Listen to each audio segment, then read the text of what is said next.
Okay, Cooter's Garage here, filming sideways. It's a Cooterette right there. Working on this LandRover Defender 110.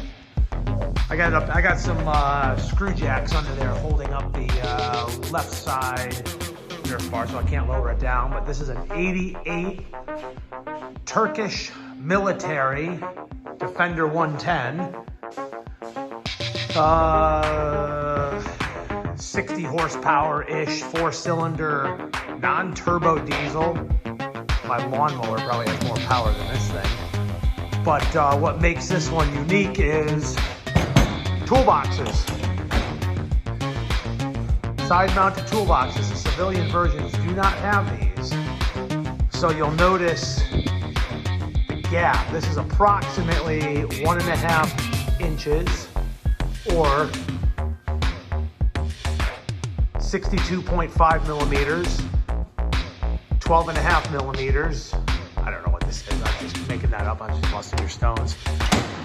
So the British aftermarket Nerf bars here, which are made out of 2 by 4 inch. I think they're made out of sheet metal, to be honest with you. I had to weld a couple spots in them, and they're very thin. They're far less than 1/8 inch thick.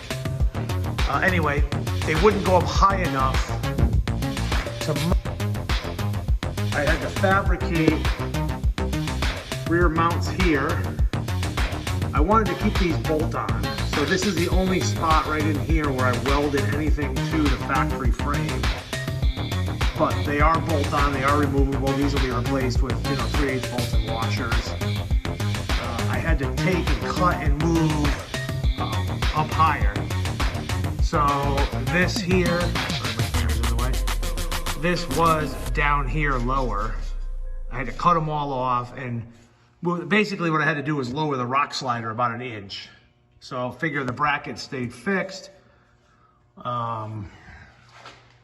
The rock slider came down 1 inch so it would clear the toolbox door. Okay, here we go, filming horizontal. So these are about to come off. These are the aftermarket LandRover Nerf bars, running boards, side steps, whatever you want to call them. The sheet metal, I don't want to call it 1/8 inch. It's not even 1/8 inch. It's probably, I don't know, 8 or 9 gauge steel. Anyway, I had to fabricate all new mounts for these. They're supposed to be up here, tighter to the bottom of the body. But you can see back there, this is a military version. And it has toolbox doors here that open. Actually, I never noticed this. They go right through. There's no back to them. Huh, that's weird. Anyway, he wanted me to remount these, just have them down lower. So I left about a 1/2 inch gap under the door for flexing or whatever. On the other side, my dad just painted the brackets. What I had to do was fabricate this rear mount. Did not exist. The end of the body mount here was not closed like this one. This mid one I did not have to do anything to. It had 2 holes already in it. And they lined up with the board, although I had to move the bracket on the Nerf bar to lower it down. So I had to fabricate this, and we're just getting some paint on it now. So this piece was welded on, it's reinforced. I put a tab on there to attach to the factory body. I didn't want to weld everything together because you have to move the body. The front mount did not change. The front one is just a factory mount. All right, here we go. Back underneath the LandRover. Nerf bars are done. I just want to do one more little follow-up, kind of show you guys the underside of this British thing. I don't much you can actually see. Anyway, fully boxed frame rails right here. Right up in there, fully boxed. It is not a unibody, it is a body on frame construction. This one is a standard transmission, so you got a manual gearbox there. And, you know, just like a Jeep, you know it's still got oil in it if it's still leaking. So, little tiny front drive shaft. That's like not even 1310-ish. That's probably 1010. And turn it around facing the rear now. Transfer case. This one's an 88, but this appears to be aluminum. Looks like aluminum. Drum parking brake on the back. Again, looks like a PTO port up there. Kind of looks like an old new process, so it may be, or a Borg Warner. I have no idea who makes it. But interesting either way. Sorry, I'm trying to film. I'm standing under the lift, so. More frame rail shot. Very narrow.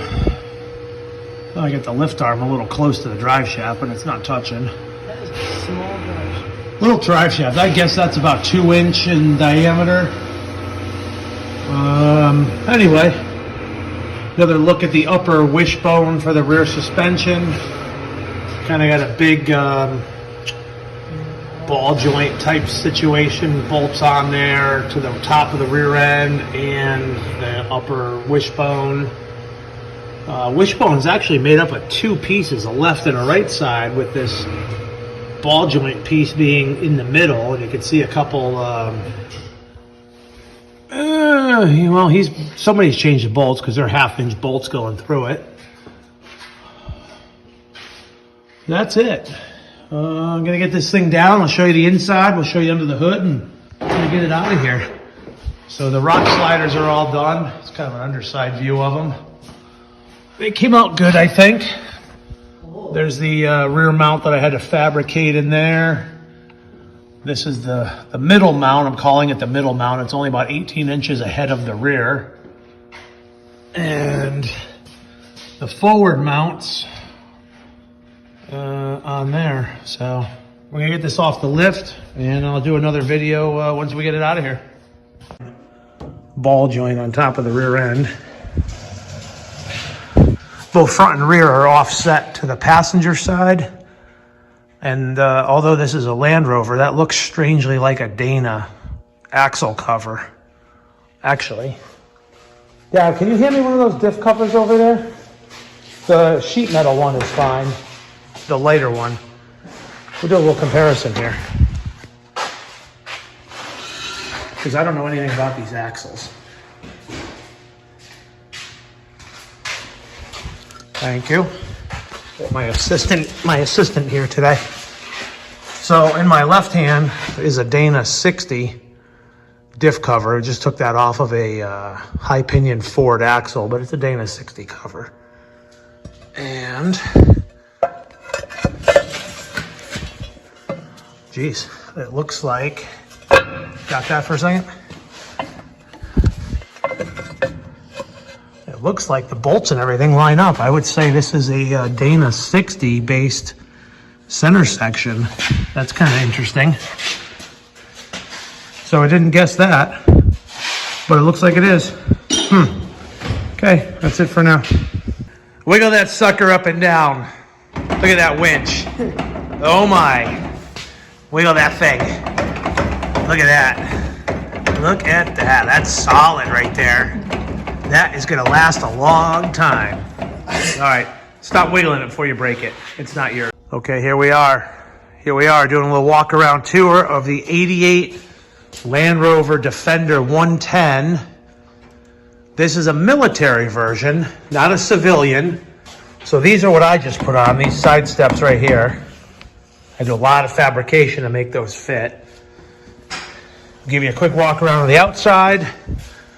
Now, sit down. I want everybody to be sitting down. I don't want you to be overwhelmed by the size of this power plant under here. This here is a British 4-cylinder diesel. Notice I did not say turbo. It is a non-turbo diesel, 4-cylinder. I think he said it makes like 58 horsepower. Take a little video of the rating plate there. I don't know what it tells you. I didn't actually read it. It's the first time I've had the hood open. I mean, pretty cool, I guess. It's probably all sealed, waterproofed, you know, fording capacity up to your eyeballs, and got a good look to it. Plenty of room in there for an LS or a, you know, some kind of other V8 Coyote, Ford Coyote motor maybe. It's got this interesting boot thing Colin's pointing out here between the fan and the cowl, or the fan is way back here. It's the radiator. So the fan's way back here. That looks like they're trying to duct air through the radiator. Probably works. Probably works. Anyway, let me get you the inside. Here we go. Hold on here. The steering wheel's on the wrong side. That screwed me up 3 times getting it in the shop. So right-hand drive, stick shift, 5-speed, I think. Circle around here to the back. This one's configured, I would say, for troop transport. It's got bench seats on both sides. They fold up. These are, well, you can see these are down. Those are down too. But I would say they definitely fold up. Canvas top. Well, these fold down. Removable canvas top. Yeah. Little center console in there. Like I said, this is an 88 model, so there was a civilian version of this, which I'm not very familiar with. Sold here in the States, that was a left-hand drive and very high-end, probably leather interior, automatic transmission. I don't know what those had for motors. Coming around back here, I just had to load the guy's stuff back up in here so you can see pretty cool flip down tailgate. Put that back. So there we go. Tailgate goes back up. Got 2 little latches on the side. Canvas top. It's got this massive pintle ring on the back here. This is obviously not factory. He bolted that on. It looks like it's got a receiver hitch added under the bumper. No, toe look. Some plugs. Bumpers, little bumperette things. Pretty cool looking truck. I mean, if it weren't for the right-hand drive and the lawnmower size engine, probably pretty fun to drive. Anyway, that's it. I'm gonna get this thing out of here. Nerf bars are all done. So we're gonna call this good. Tell you more about the vehicle later, but while I got it up in the air, you can see the front full float, full-time 4-wheel drive front axle. Coil spring and shock absorber. I'm guessing this is not factory. It looks like a raised shock mount. This thing does have a little bit of a lift kit on it. It is right-hand drive. Notice the steering box is over here. Manual steering box, I might add. So very similar looking to a Toyota front axle. It's got closed knuckles, probably a Burfield CV joint in there. I don't know what gear ratio these axles are, but I know he told me this vehicle, it's an 88 LandRover Defender 110. He said it does not have lockers. You can see on the front diff, there's no provision for a electric locking motor or anything like that. I don't know if that was optional on these things, but this one doesn't have them. Anyway, the rear end, full floating, double splined axle, it looks like. Drum brakes. Coil springs in the rear, 4-link. Not really a 4-link, it's a wish. Just another little job the Cooters shop took on. That's all. Have fun.